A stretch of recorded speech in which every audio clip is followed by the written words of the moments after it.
Hola, hola, buenas noches, bienvenidos al programa. Yo soy Jaime Bailey, estamos saliendo en vivo, en directo desde Miami para todo el mundo. Hoy la vicepresidenta Kamala Harris sorprendió en una entrevista, dijo que ella está absolutamente segura de que Biden irá a la reelección en 2024, o sea, en un par de años, ¿no? Y Biden cumple 80 este año, y que ella será su leal vicepresidenta en esa aventura por la reelección. ¿Será verdad? Did you talk to President Biden about re-election? Joe Biden is running for re-election, and I will be his ticket mate. Full stop. Full stop. That's it. Pero el gran evento político de hoy en Washington fue el testimonio de Cassidy Hutchinson, o conocida amigablemente como Casey Hutchinson. Ella fue asesora del presidente Trump y del vicepresidente Mike Pence y del jefe de gabinete de Trump, Mark Meadows. O sea, ella tenía una oficina en la Casa Blanca cuando Trump era presidente. Ella vio y escuchó muchas cosas y ella se presentó a testificar frente a la comisión que investiga los infaustos, trágicos sucesos acontecidos el 6 de enero del año pasado, 2021, cuando una turba de matones y fanáticos y vándalos y gamberros asaltaron el Capitolio. Bien, la señora o señorita Casey Hutchinson, que no tiene por qué mentir, por supuesto, y que parece arrepentida de haber servido en el gobierno de Trump como asistenta del jefe de gabinete Meadows, afirmó que unos días antes del 6 de enero, el 2 de enero del año pasado, 2021, Rudy Giuliani, abogado íntimo amigo de Trump, le dijo: tú no sabes lo que va a pasar el 6 de enero.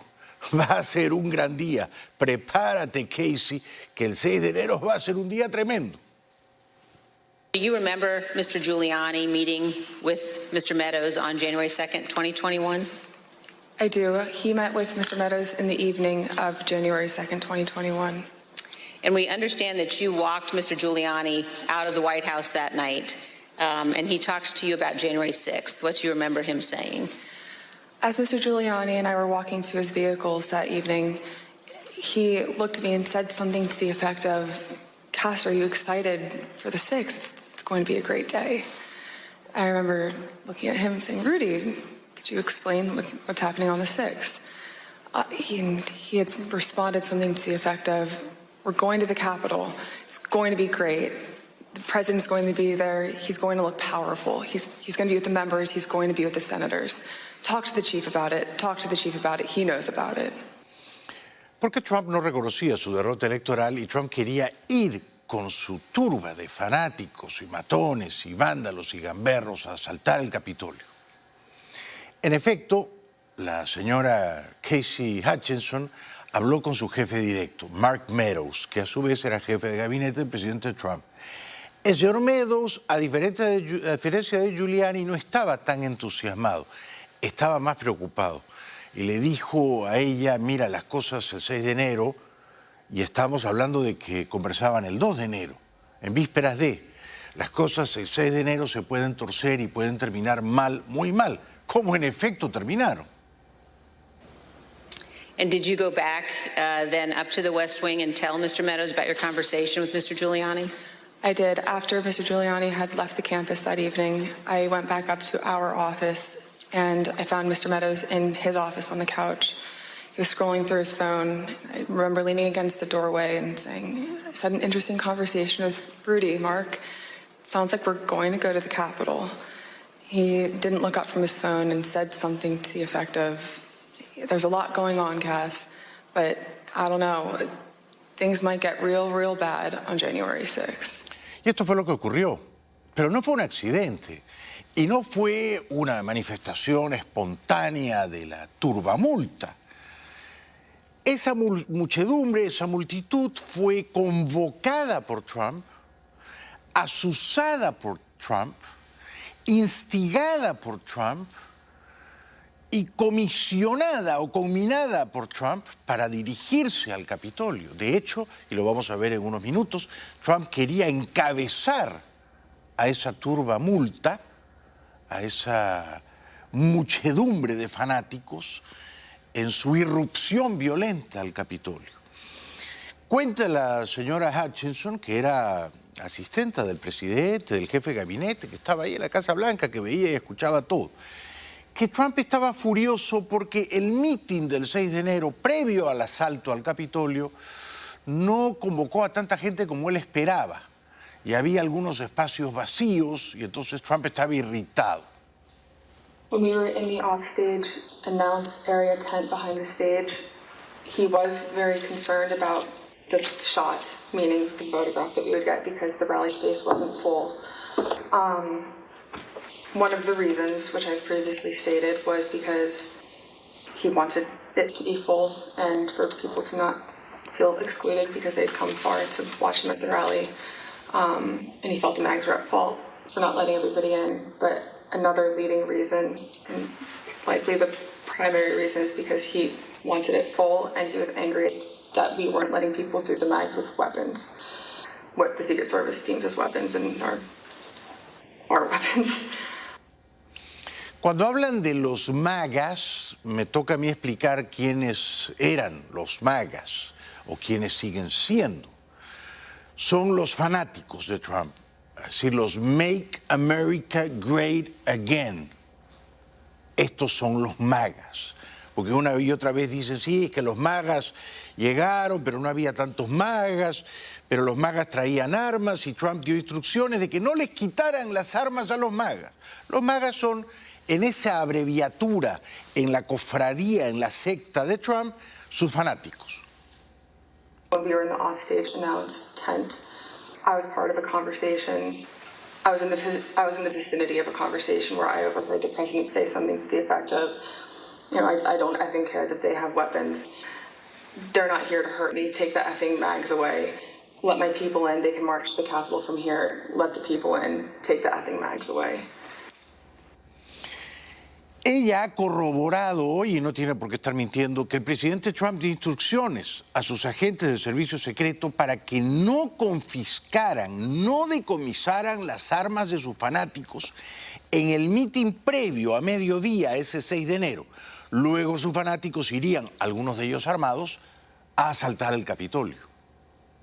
Was told again in that conversation, or was he told again in that conversation that people couldn't come through the mags because they had weapons? Correct. And that people, and his response was to say they can march to the Capitol from the ellipse. Something to the effect of, take the effing mags away. They're not here to hurt me. Let them in. Let my people in. They can march to the Capitol after the rally's over. They can march from the ellipse. Take the effing mags away. Then they can march to the Capitol. Es decir, que esto fue un plan, ¿no? Esto no fue que un montón de gente salió debajo de unos arbustos, debajo de unas malezas y armó un mitin que Trump no estaba preparando. No, no. Trump convocó a toda esta gente, vinieron de distintas partes del país. Muchos de ellos venían armados, traían maletinas, traían instrumentos, pertrechos, herramientas propicios para la confrontación. Y Trump los envió al Capitolio y Trump quiso liderarlos, ahora lo vamos a ver. La señora Hutchinson, que es una testigo privilegiada, porque estaba en la Casa Blanca, era asistenta del presidente y del jefe de gabinete Meadows, dice que Trump estaba almorzando después del mitin en el salón de comedor de la Casa Blanca.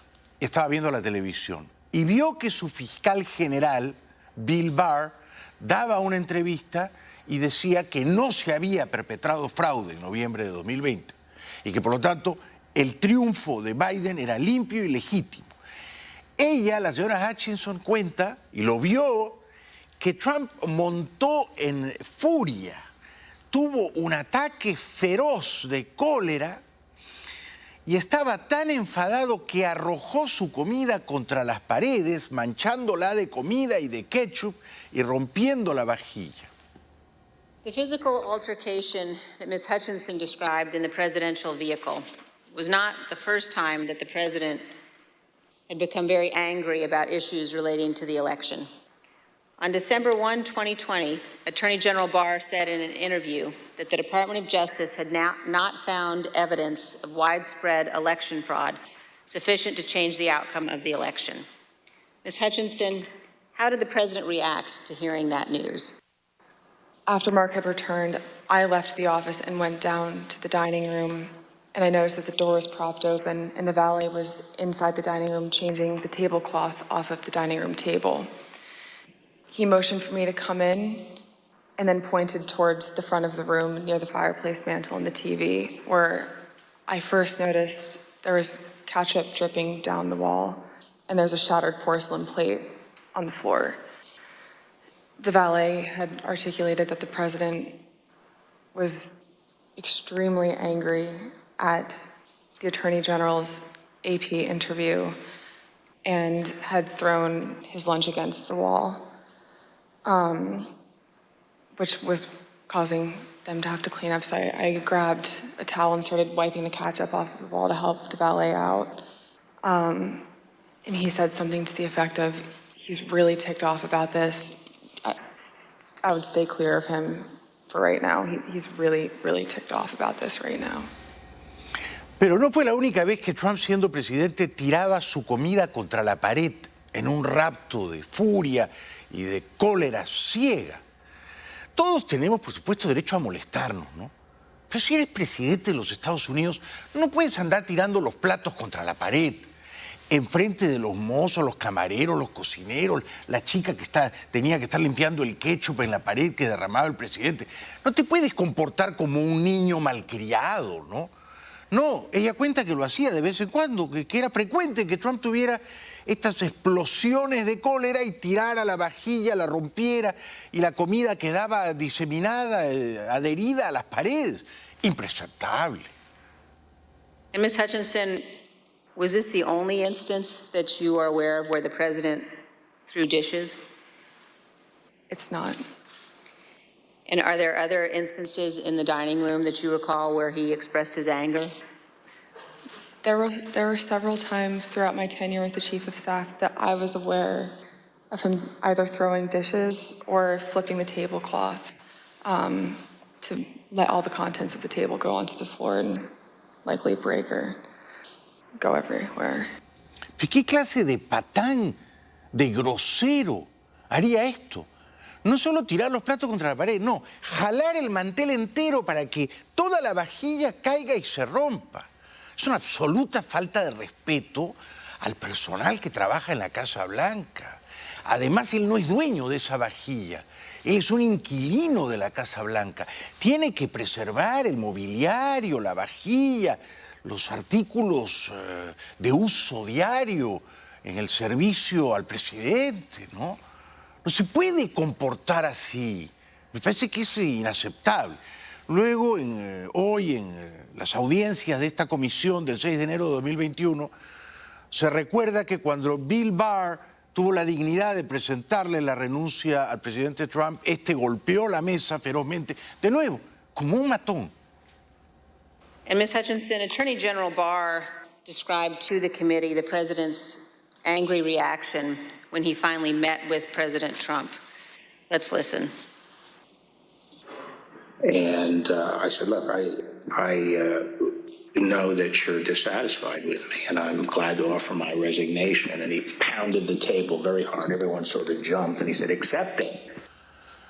Pero quizá el pedazo de información o el testimonio más sorprendente y estremecedor que ha vertido hoy la señora Cassidy Hutchinson ante la audiencia del Congreso es que cuando ya la tropa de fanáticos, los magas, así lo Trump, se dirigían al Capitolio con la intención, por supuesto, de asaltarlo y hasta de colgar al vicepresidente Pence, al que juzgaban como traidor, Trump se sube al vehículo presidencial, conocido como la Bestia, y le ordena al chofer que lo lleve al Capitolio, porque Trump quiere liderar el asalto al Capitolio.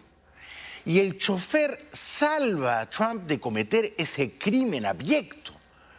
El chofer se niega a llevar a Trump Y Trump termina tomando el timón del automóvil, quiere conducirlo él mismo, y hay un forcejeo y el chofer desobedece expresamente al presidente Trump y le dice, no señor, no vamos a asaltar el Capitolio. Let's turn now to what happened in the president's vehicle when the Secret Service told him he would not be going to the Capitol after his speech. Tony proceeded to tell me that when the president got in the Beast, he was under the impression from Mr. Meadows that the off-the-record movement to the Capitol was still possible and likely to happen, but that Bobby had more information. So once the president had gotten into the vehicle with Bobby, he thought that they were going up to the Capitol, and when Bobby had relayed to him, we're not, you don't have the assets to do it, it's not secure, we're going back to the West Wing. The president had very strong, a very angry response to that. Tony described him as being irate. The president said something to the effect of, I'm the effing president, take me up to the Capitol now. To which Bobby responded, sir, we have to go back to the West Wing. El chofer salvó a Trump. Si el chofer lo obedecía y lo llevaba, Trump hubiera entrado al Capitolio con sus matones. Y la intención de estos locos, golpistas, fascistas, era colgar a Pence, desconocer el resultado de los comicios y proclamar a Trump como presidente. Es increíble. Trump termina golpeando al chofer. Esta es la narración de la chica, de Casey Hutchinson, hoy en el Congreso. Trump golpea al chofer porque este no lo quiere llevar al Capitolio. The president reached up towards the front of the vehicle to grab at the steering wheel. Mr. Engel grabbed his arm, said, sir, you need to take your hand off the steering wheel. We're going back to the West Wing. We're not going to the Capitol. Mr. Trump then used his free hand to lunge towards Bobby Engel. And when Mr. Ornato had recounted this story to me, he had motioned towards his clavicles. And was Mr. Engel in the room as Mr. Ornato told you this story? He was. Did Mr. Engel correct or disagree with any part of this story from Mr. Ornato? Mr. Engel did not correct or disagree with any part of the story.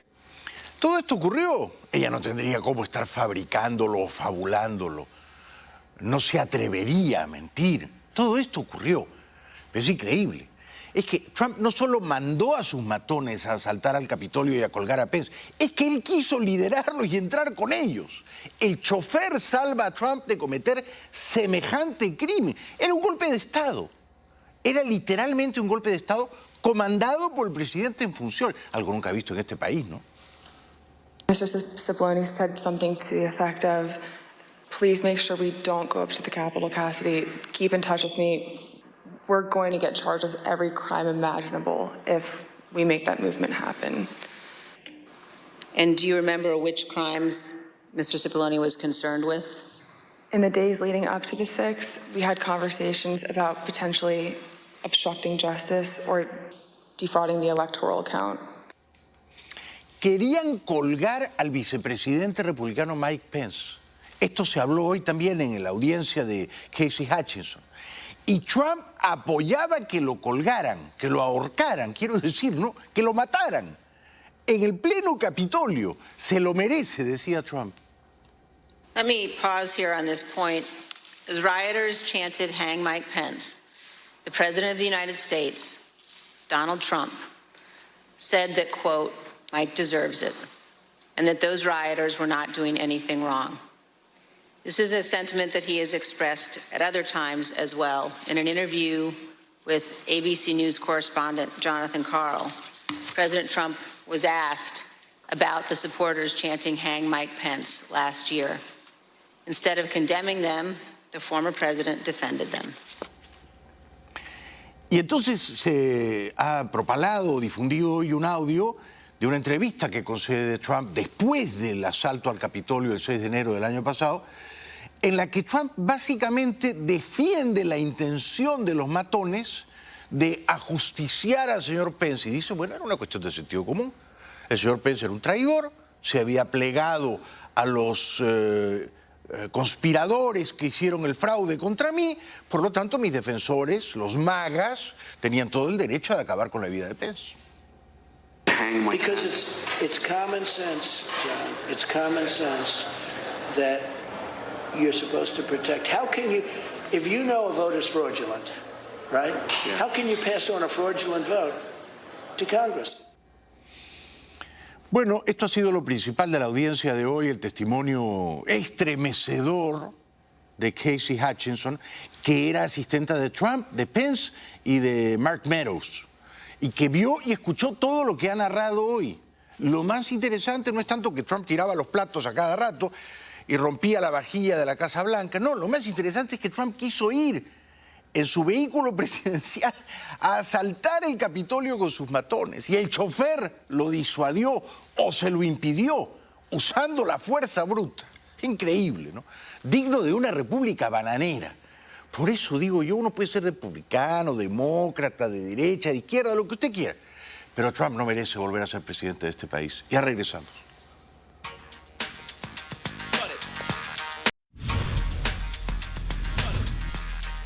El presidente Biden ha llegado hoy a Madrid en su majestuoso avión presidencial. Madrid, verano, qué suerte la suya.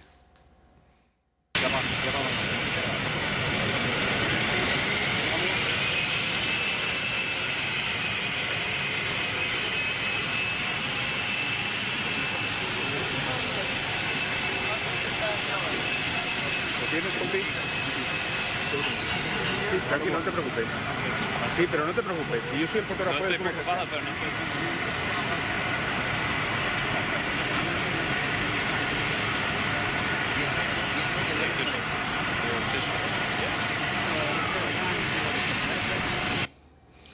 Si el rey se ríe es porque Biden ha bromeado, ambos sin mascarilla. Luego Biden saluda a parte de los funcionarios que lo esperaban ahí al pie del avión.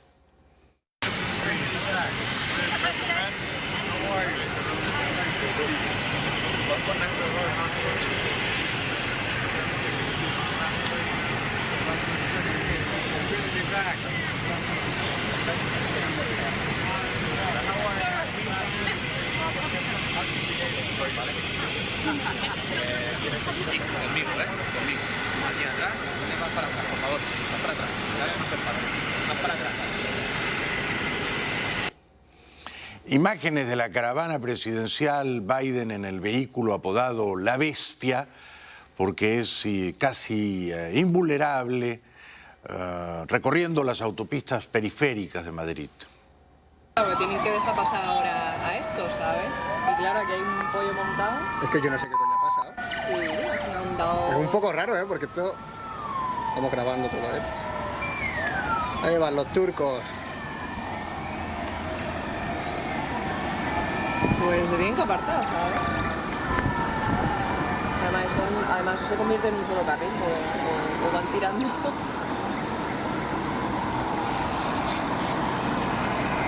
Sí. Mira, no hay nada como eso. Madrid, qué ganas de volver. El presidente Biden luego pronunció un discurso en el que afirmó que la Alianza Atlántica tiene que endurecer su postura frente a la bárbara agresión rusa en Ucrania. Bottom line is this. Together, the alliance is strengthening its posture, is dealing with the threats and strengthening our posture against the threats from the east and challenges from the south. Deslumbrado por la majestuosidad del Palacio Real, acompañado del rey Felipe VI, Biden se permitió bromear y le dijo al rey que se sentía un pariente pobre, que estaba tan contento que no quería irse. Poor relatives, we show up when we're invited and we stay longer than we should. So be careful, we may not go back. This is my second opportunity to be in this magnificent facility, and the Royal Palace is just incredible. And notwithstanding the majesty of this palace, we do share the same values. As a matter of fact, some suggest we wouldn't be an independent country right now, you guys. Biden siempre bromeando, el rey Felipe VI pronunció un discurso en impecable inglés en el que afirmó que la guerra en Ucrania pone en peligro la seguridad de todas las democracias de Europa. Your Excellencies, war has returned to Europe. Russia's unjustifiable aggression against Ukraine is a flagrant violation of territorial integrity of a sovereign state. No country is unaffected by this war. The very security of Spain and Western Europe runs through Ukraine as well. Those of us who believe in democracy, human rights, and an open rules-based international order, as we all do here tonight, must stand together in support of the Ukrainian people. Our thoughts today are with the people and leaders of this brave nation, whose courage and dignity have deeply touched us all. El discurso del rey de España fue una pieza magistral, admirable. The Kingdom of Spain and the United States of America share profound historical and cultural ties. We all know that inside out. And we're very proud of them. But more importantly, we share common values and principles that are today the foundation of a rich and wide-ranging relationship and a sincere friendship, which we highly value and which we want to continue strengthening every day. Biden estuvo ciertamente a la altura de las circunstancias. I want to thank you, Your Highness, for the support of the Spanish people, and not only as it relates to what is going on in Europe, but what's happening in North Africa, as well as Latin America. The help and support and the input has been extremely valuable. Todos los líderes del G7 que se reunieron hace pocos días en Múnich, al sur de Alemania, han coincidido en que lo que ha hecho Putin, su ejército desalmado, bombardear ayer un centro comercial en un pueblito en el centro de Ucrania, matando a más de una docena de personas, es un crimen de guerra. Imágenes del centro comercial devastado tras el bombardeo ruso. Al menos 10 personas han muerto después de que Rusia bombardeara un centro comercial en una localidad del centro de Ucrania. Los heridos ascienden a 40, según el jefe de la administración regional de Poltava. Un operativo de rescate se encuentra en la zona del impacto en Kremenchuk.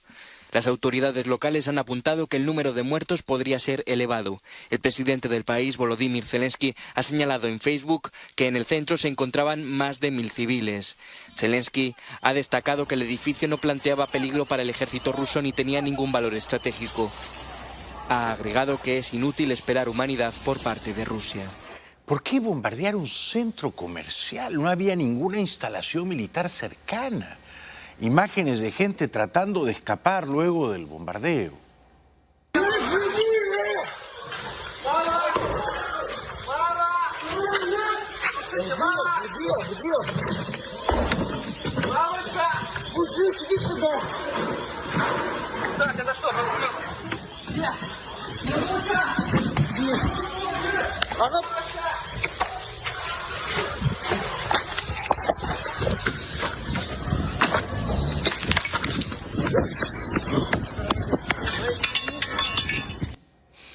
A día de hoy se confirma que son por lo menos 18 los muertos en esa masacre en el centro comercial ucraniano. Según el último balance del martes, el bombardeo contra el centro comercial acabó con la vida de 18 personas. La Fuerza Aérea de Ucrania informó que las tropas rusas lanzaron un ataque con misiles disparados por bombarderos de largo alcance Tu-22 desde la región rusa de Kursk, que impactó en un centro comercial muy frecuentado de la ciudad de Kremenchuk, en el centro del país. Hablan una mujer gravemente herida y su esposo que estaban en el centro comercial. Чувство таке, що просто ти летиш, я якось так вперед, знаєш, вперед головою туди кудись. І по тілу б'є, щось б'є, осколки це чи що це падає, все просто розриває щось. Людей, Мужчин, да, человека обгоревших, 4, женщина. оборвані, в крові повністю. Там дівчинка якась падала, ми її піднімали. Дуже страшно. Хай дівчата з Польщі з дітками, хай ніхто не вертається, не треба. Хай остаються в якоїсь безпечності. Imágenes estremecedoras de un parque cercano, contiguo al centro comercial que fue bombardeado por los rusos. Fíjense cómo la gente corre, incluso un hombre se arroja al estanque tratando de salvar la vida. Ahí ha caído el primer bombazo, tiemblan los árboles, se extiende una sombra ominosa. Es un parquecito muy lindo, cercano al centro comercial que ha sido destruido. Parecen dos corredores, se asustan tanto que uno se arroja al estanque. Caen, por supuesto, restos de metralla al estanque y al parque entero. Hay fogonazos que resplandecen y que aterran a los paseantes, peatones, viandantes en ese parque tan bonito, circundado por un estanque. De nuevo, la ciega y estúpida determinación de los rusos de derramar sangre inocente en Ucrania. Pero los ucranianos avanzan hacia la batalla y abrazan el honor y el amor a la patria y no se rinden, como estos. Más de 1000 metros de primera línea, los militares que nos acompañan nos piden que caminemos bajo los árboles para evitar los ataques de los drones rusos. No me importa que me grabes, nos dice uno de ellos mientras avanza entre las casas destruidas por los combates. Esta aldea de Novopil es la última que controlan las tropas ucranianas antes del territorio dominado por los rusos. Desde aquí son bien audibles los bombardeos de artillería. Y luego habla el general, un veterano combatiente cosaco que pelea a favor de Ucrania. Confía en ganar. En el puesto ucraniano nos encontramos al general, el apodo de este viejo soldado ucraniano que luce el oseledich, el peinado tradicional de los cosacos ucranianos. Aquí somos unos 100 cosacos. La Unión Soviética trató de exterminarnos, pero no lo consiguió, nos cuenta, mientras se muestra convencido, como sus compañeros, de que aunque Occidente y la Alianza les envíen armas, la sangre para ganar la guerra la tendrán que poner ellos. La fusta que lleva Yuri, el comandante de la zona, también le delata como cosaco. A los líderes de la OTAN les quiero decir que luchamos por nuestra tierra, pero también por Europa. Ayúdennos a echar a los rusos. Gloriosos estos cosacos. En el Donetsk, en plena zona de batalla, en el Donbass, hay pueblitos donde queda apenas una casa en pie. Apenas queda una casa en pie en Novospil, en el frente sur del Donbass, al este de Donetsk. A poco más de 1000 metros de primera línea, un soldado ucraniano nos guía hacia los restos de los recientes combates. Un fuerte olor indica la presencia del cadáver de un soldado ruso. El militar nos explica que no pueden retirarlo porque podría estar minado. Casi todos los civiles que viven en esta zona se han marchado, pero hay algunos que aún se niegan. Ludmila nos acompaña entre sus vacas mientras nos dice su nombre. Rubina y Zita. Ella no quiere abandonar a sus vacas y a sus terneras y denuncia que los rusos han violado a cuanta mujer han podido. Nos cuenta que todos los días escucha bombardeos. Los rusos violan a nuestras mujeres, a nuestras niñas y matan a nuestros hombres, denuncia Ludmila, que asegura que a pesar de ello no piensa marcharse de su granja. No me puedo ir porque tengo 3 vacas y varias terneras y hay veces que no puedo dormir pensando en qué haré con ellas si los rusos vienen, se queja Ludmila. Valiente mujer. Una pausa y regresamos enseguida con López Obrador y con Petro, presidente electo de Colombia.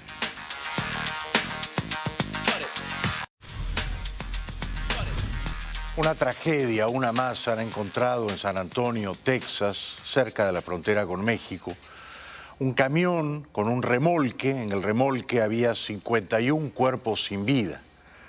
la mayoría mexicanos, pero también guatemaltecos y hondureños. A worker who works in one of the buildings up here behind me heard a cry for help, came out to investigate, found a trailer with the doors partially open, opened them up to take a look, and found a number of deceased individuals inside. That we saw were hot to the touch. They were suffering from heat stroke, heat exhaustion, no signs of water in the vehicle. Murieron estos pobres migrantes, 51 en total, sofocados, asfixiados, de un golpe brutal de calor. 16 lograron sobrevivir, 12 adultos y 4 niños. El presidente López Obrador extendió su pésame a los familiares. Quiero expresar mi más profundo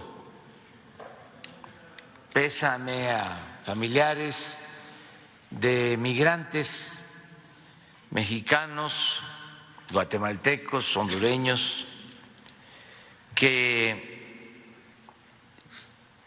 murieron ayer asfixiados en un tráiler, una tremenda desgracia. Bueno, él reporta la noticia como si fuera de un país ajeno al suyo, ¿no? Pero la mayoría eran mexicanos, la mayoría se van de México. ¿Por qué se van de México si es López Obrador el presidente? Porque algo está haciendo mal López Obrador. Son muchachos que no tienen trabajo, no tienen futuro en México. Se van de México en parte por responsabilidad política del presidente, que es un incompetente. Entonces no basta con que el presidente mexicano extienda sus condolencias a los familiares y pase a otro tema. No basta, debería afectarle sentimentalmente y yo no lo veo demasiado conmovido, la verdad, ¿no?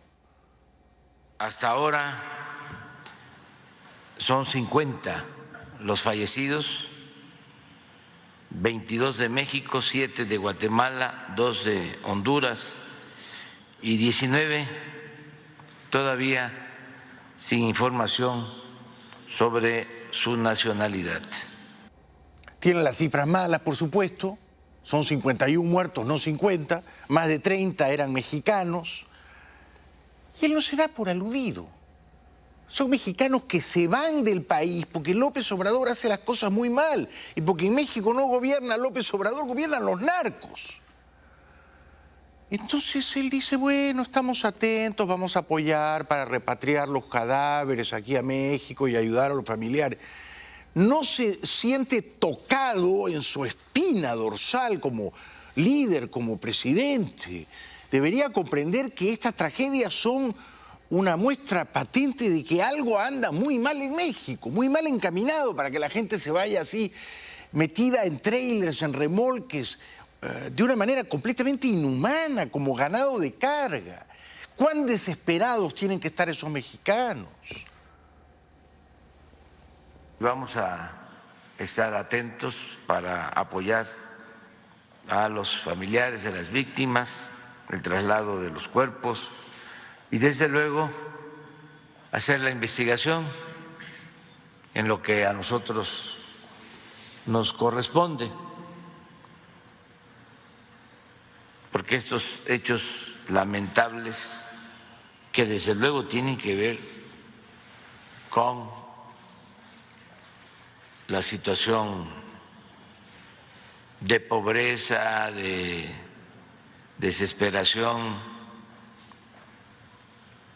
de hermanos centroamericanos, de mexicanos. Bueno, investigue por qué se van los mexicanos trepados en remolques como ganado de carga. Investigue, porque eso toca el corazón de su gobierno. Luego cambia de tema, como si no pasara gran cosa, ¿no? Con gran cinismo, ¿eh? Y dice, ya prontito me voy a reunir con Biden y ya está. Da vuelta a la hoja y no está para nada conmovido. Bueno, me voy un día antes, el día 11, la reunión es el 12, todavía está definiéndose la agenda conjuntamente. Hoy tengo una reunión con el embajador de Estados Unidos en México. Se va a tratar sobre este asunto. Desde luego, el tema migratorio es central. Y dice que tiene una magnífica opinión de Biden, que se lleva muy bien con Biden. Lo mismo decía de Trump, ¿no? Yo voy a plantear esto. Llevo muy buena relación con el presidente Biden. Tengo la mejor opinión de él.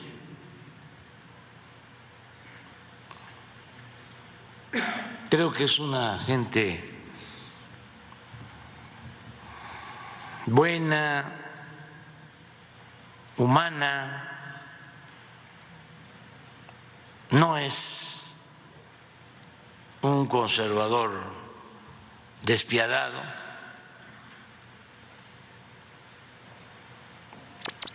Y por eso voy a seguir insistiendo.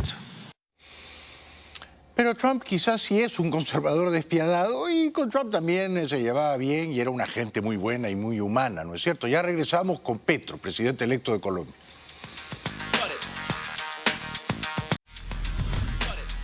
Bienvenidos de vuelta al programa. El presidente electo de Colombia, Gustavo Petro, que asume el próximo 7 de agosto, cuenta cómo llegó a la conclusión de que había ganado, por fin, la presidencia de Colombia el pasado domingo 19 de junio. Yo fui bueno para las matemáticas, entonces todos esos boletines los puedo analizar más o menos. Y al tercer boletín ya sabía que iba a ganar. Cuando a uno lo abandona la adrenalina y uno venía de meses acostumbrado a esos ritmos intensos, entonces se cae como un edificio. Yo me acosté en la cama derrumbado, ahí, chin, y fui mirando y dije, no, gané. Petro asegura que fueron los jóvenes, muy jóvenes colombianos, aquellos que votaban por primera vez, quienes le dieron la victoria. Nosotros privilegiamos fortalecer a Federico y tengo que confesarlo, un poco arriesgadamente, dejar que Hernández se fortaleciera. Se logró con éxito. El resultado final es que a pesar de que ellos sí logran la sumatoria de sus dos fuerzas, la de Federico, digamos, las maquinarias políticas y el uribismo detrás de Hernández, nosotros logramos sacar casi 3 millones más de votos. 1 millón de ellos de nuevos votantes, es decir, de muchachos y muchachas de entre 18 y 20 años, que son los que hacen la victoria, y una votación muy popular, digamos, que sale del mundo más marginal de las zonas más abandonadas de Colombia. Y con eso fue que ganamos. El presidente Petro promete que mantendrá un clima respetuoso de diálogo con la oposición. Ojalá. El nuevo clima lo que debe provocarnos es, antes que nada, que esas diferenciaciones que va a haber se den en un estilo, en un proceso civilizado de diálogo, argumentativo, no de confrontación sectaria. Las reformas se hacen en el primer año o no se hacen. La tributaria tiene que ser este año. Petro cree que el jefe de la oposición no será Rodolfo Hernández, que sacó más de 10 millones de votos en el balotaje, sino Álvaro Uribe. Yo pienso que Uribe está sentando las bases de lo que puede ser la oposición, porque realmente quedó bastante golpeada. Rodolfo Hernández no está dispuesto a liderar la oposición.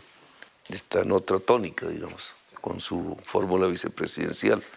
Entonces, ese electorado que él logra captar queda en una porción huérfano, porque es un electorado que sí quisiera que apoyara una oposición a mi gobierno.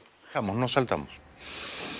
Habla Petro de Álvaro Leiva, que será aparentemente el canciller suyo.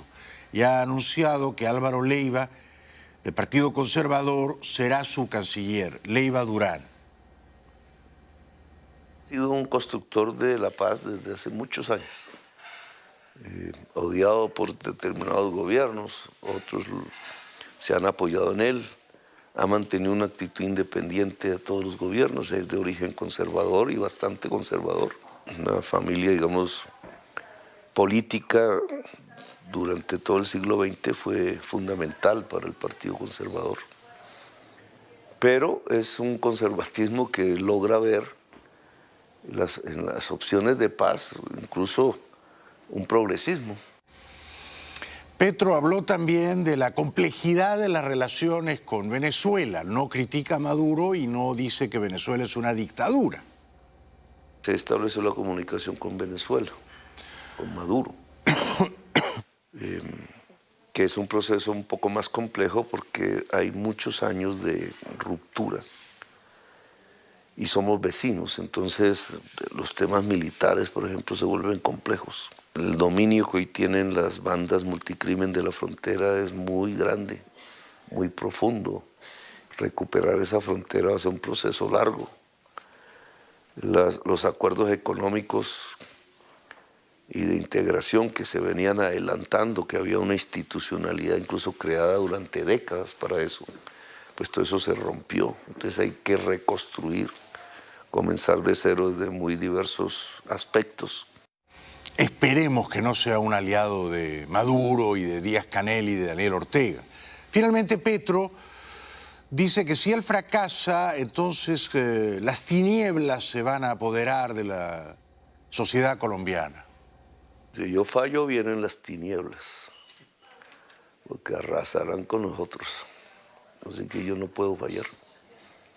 Nosotros tenemos 3 objetivos: paz, justicia social, justicia ambiental. Si al final del mandato he avanzado en las 3, chévere, es el mejor gobierno de la historia. Ya regresamos.